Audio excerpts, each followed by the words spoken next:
사무엘하 14장 4절에서 11절 말씀 교독합니다. 오늘 말씀은 요압이 보낸 드고아 여인이 다윗에게 자신의 거짓 사연을 고하는 것을 내용으로 하고 있습니다.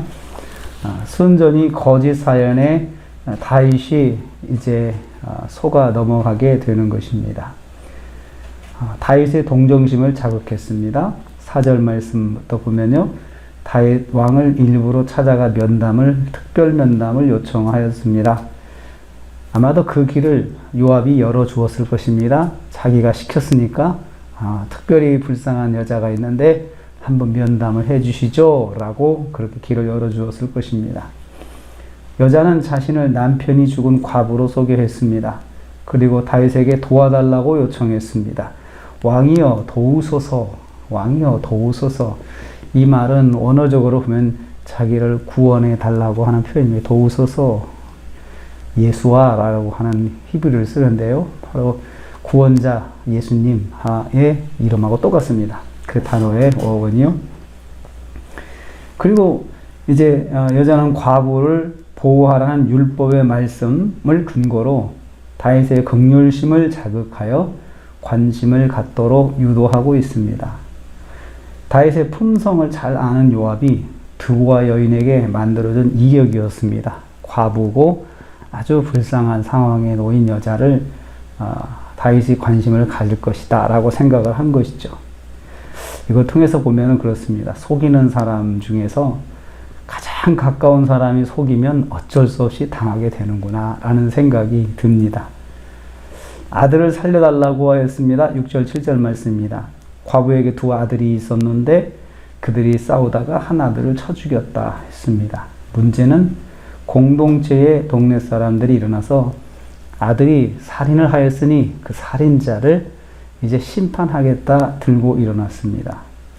그러면 자신은 그 두 번째 아들조차 잃게 되는데 자신에게는 상속자여 남은 불씨라고 했습니다. 그러면서 아주 자극적인 표현을 쓰죠. 남은 불씨입니다. 이 불씨마저 꺼지면 자기는 이제 희망이 없다라고 표현을 한 것입니다. 그래서 자신에게 남은 한 아들을 살게 해달라고 하는 청혼을 하였습니다. 사람들 말대로 자기 남은 아들마저 죽게 되면 자신은 희망이 없어질 것이다 라고 호소를 했습니다.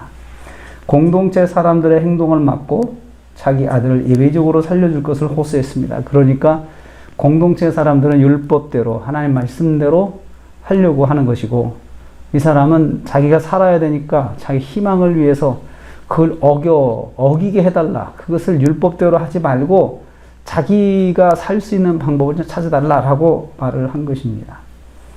법보다 동정심이 힘이 있을 수가 있습니다. 이 동정심에 자극을 한 거죠. 그래서 다윗이 살려줄 것을 약속합니다. 8절과 11절 말씀입니다. 사연을 들은 다윗은 여인의 아들을 건드리지 못할 것이다 약속했습니다.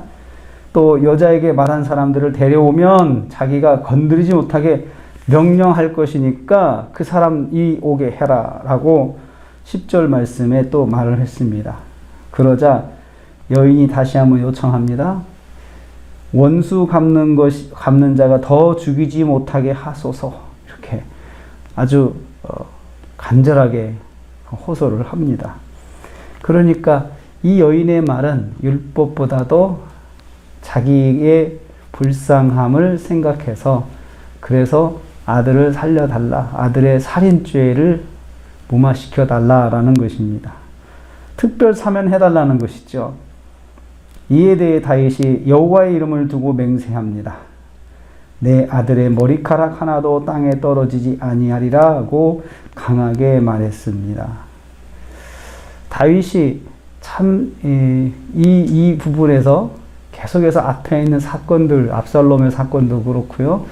거기서 보면 말씀보다도 자기 감정에 많이 휘둘리는 다윗의 모습을 보게 됩니다.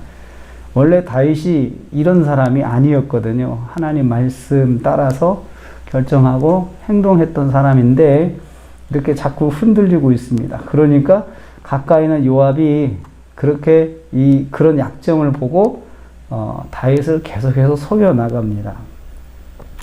다윗은 살인한 아들의 죄보다 자신의 마음의 근거에서 약속을 합니다. 그러기 위해서 하나님의 이름도 사용하죠. 자기 마음대로 약속하기 위해서, 그리고 그 약속에 대해서 확신을 주려고 하나님의 이름을 사용하죠. 하나님 말씀을 어기는데 하나님의 이름을 사용하는 다윗의 모습을 보게 됩니다. 그래서 다윗이 자꾸자꾸 실수를 하게 되는 것이죠.